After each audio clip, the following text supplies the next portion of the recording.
नमस्कार। आज का हमारा अभ्यास है जानु शिरासन। इसको हम जानु शीर्ष आसन भी कहते हैं। तो जानु मीन्स होता है संस्कृत में नीज, घुटना, और शीर्ष मीन्स होता है सिर, और आसन हमारे शरीर की एक विशेष प्रकार की स्थिति होती है। तो इस आसन को हम संस्कृत में जानु शीर्षासन कहते हैं। जानु शीर्षासन आगे की ओर बेंड करने वाले आसनों में सबसे सरल आसन है।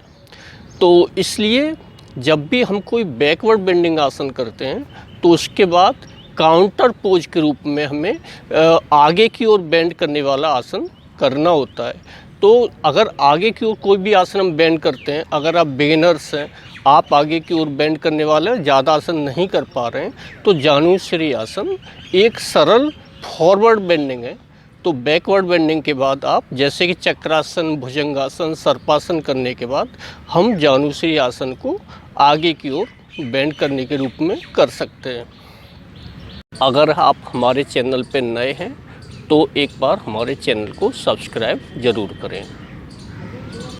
जानु शीर्ष आसन पश्चिमोत्तान की हाफ पोजीशन है। तो किसी बुक्स में इसका नाम अर्ध पश्चिमोत्तासन भी लिखा हुआ है।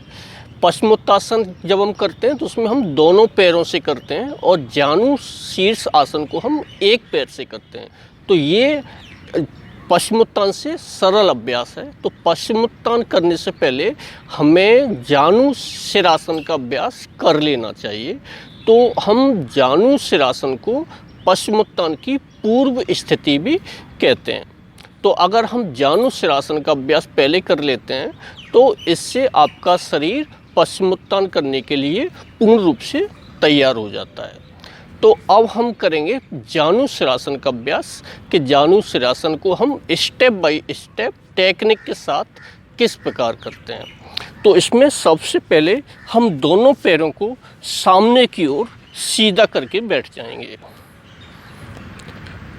दोनों पैर मिले हुए रहेंगे, नीज दोनों आपस में पास पास, और दोनों हथेलियों को कमर के बगल में रखेंगे। पीठ आपकी बिल्कुल सीधी रहेगी, गर्दन सीधी रहेगी, निगाह सामने की ओर रखेंगे।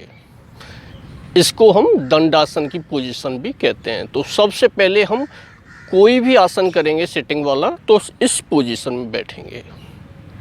उसके बाद हम अपने एक पैर को, चाहे राइट को या लेफ़्ट को, किसी भी एक पैर को हम नी से बेंड करेंगे। और सपोज हमने लेफ़्ट लेग को नी से बेंड किया और लेफ़्ट फीट को हम राइट थाई जॉइंट के पास इस प्रकार रखेंगे। कैमरा में आ रहा है तो इधर से कर लेते हैं।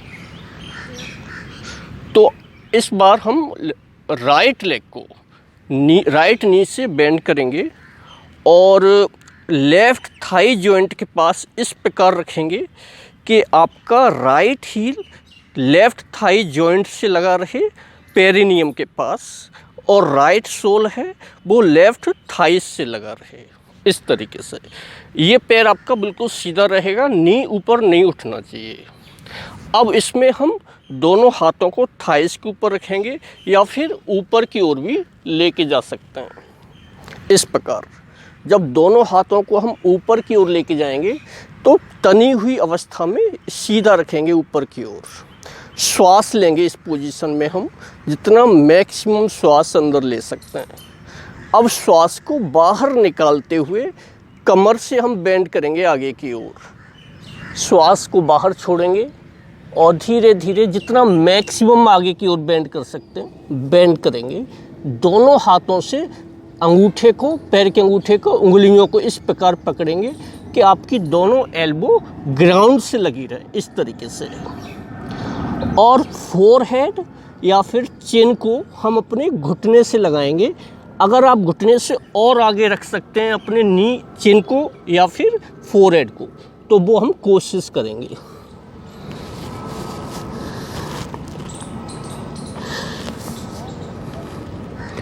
अगर आप बिगिनर हैं तो इस आसन को हम कम देर के लिए रोक के रखेंगे, और अगर आप एक योगाभ्यासी हैं, लंबे समय तक योग का अभ्यास कर रहे हैं, तो इस आसन को हम 2 से 3 मिनट तक भी रोक के रख सकते हैं।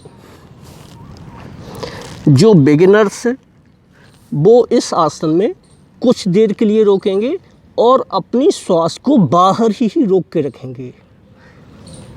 सपोज अगर वो 30 सेकेंड्स या 20 सेकेंड्स रोकते हैं इस आसन को, तो श्वास को बाहर ही रोक के रखेंगे। और जो लंबे समय तक योग का अभ्यास कर रहे हैं वो इस आसन में फाइनल पोजीशन में श्वास को नेचुरल करेंगे। ब्रीद इन ब्रीद आउट करते रहेंगे फाइनल पोजीशन में, क्योंकि उनको ये आसन लंबे समय तक रोक के रखना है।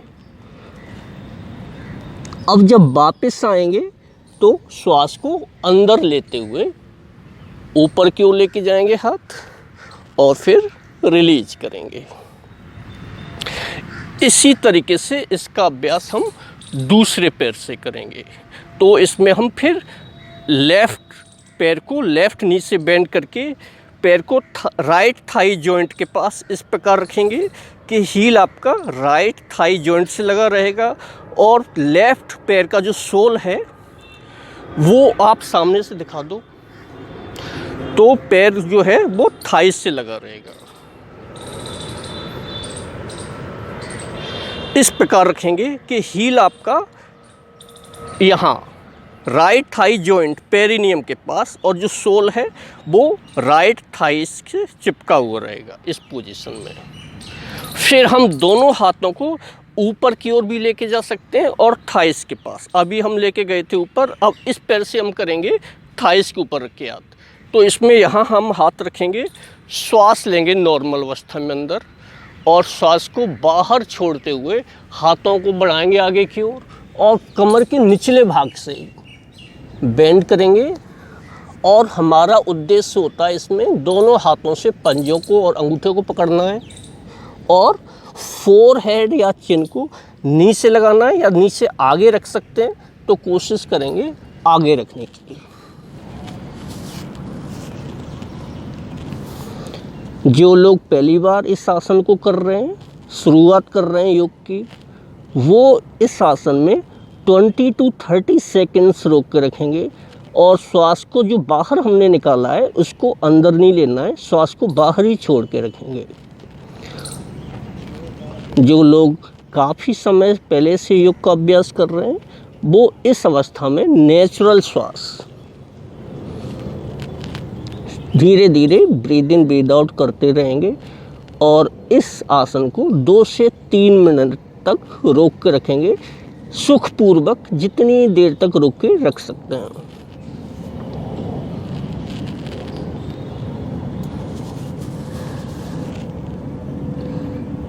वापस आते समय श्वास लेंगे अंदर, दोनों हाथों को वापस आप यहाँ से लेके गए तो इसी पोजीशन में लेके आएंगे, कमर सीधा करेंगे, दोनों पैरों को सीधा करेंगे और रिलैक्स करेंगे इस पोजीशन में।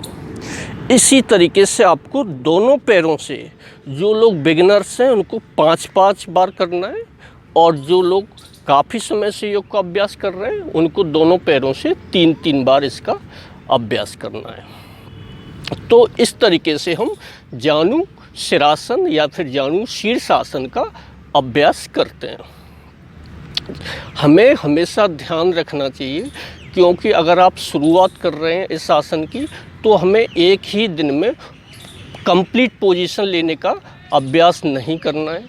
आगे बेंड करते समय कमर में बिल्कुल झटका नहीं देना है, धीरे धीरे आगे की ओर बेंड करना है। अगर आप इसका निरंतर अभ्यास करते हैं तो धीरे धीरे जैसे आपकी कमर की फ्लेक्सिबिलिटी बढ़ेगी आप और आगे की ओर धीरे धीरे जाएंगे और आप इसकी फाइनल अवस्था को प्राप्त कर लेंगे। इस आसन के क्या लाभ होंगे? अब इस आसन के क्या लाभ होंगे? तो जब हम आगे की ओर बेंड करते हैं तो इस आसन को करने से हमारी हिप जॉइंट और बैक की मांसपेशियों की फ्लेक्सिबिलिटी बढ़ती है। तो ये आसन करने से फिर हम जो ध्यान के आसन हैं उनमें लंबे समय तक बैठने की हमारी क्षमता का विकास होता है। हम इस आसन का अभ्यास करने से जो ध्यानात्मक आसन है जैसे पद्मासन हुआ, सिद्धासन हुआ, उसमें हम एक लंबे समय तक बैठ सकते हैं। इसके अलावा जब हम इसका अभ्यास धनुषासन का अभ्यास कर लेते हैं तो इसके अभ्यास के करने के बाद जो आगे की ओर बेंड करने वाले डिफ़िकल्ट आसन हैं जैसे कुर्मासन है, पश्चिमोत्तान है, वो आसन करना हमारे लिए इजी हो जाता है। इसके अलावा जब भी हम आगे की ओर बेंड करते हैं तो हमारी पीठ की मांसपेशियों की स्ट्रेंथनिंग होती है। पेट के फैट को इससे रिमूव कर सकते हैं। जिनको कॉन्स्टिपेशन की शिकायत है, जिसको इंडाइजेशन रहता है, उनके लिए ये आसन लाभदायक है। इसके अलावा जिनको नेवल डिस्प्लेसमेंट की प्रॉब्लम हो जाती है उसमें भी ये आसन यूजफुल आसन है। और इस आसन के अभ्यास से हमारे नी की जो पीछे की मसल्स है, इस मसल्स का विस्तार होता है। तो ये आसन करने से हमारी बैक की स्ट्रेंथिंग के साथ साथ हमारी थाई मसल्स और नी मसल्स के पीछे की जो मसल्स हैं उनमें भी आराम मिलता है।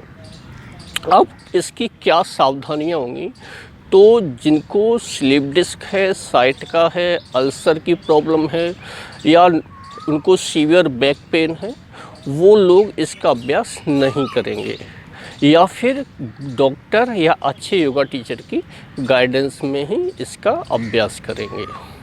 तो अगर आप हमारे चैनल पर नए हैं तो आप हमारे चैनल को एक बार सब्सक्राइब ज़रूर कर दें। नमस्कार।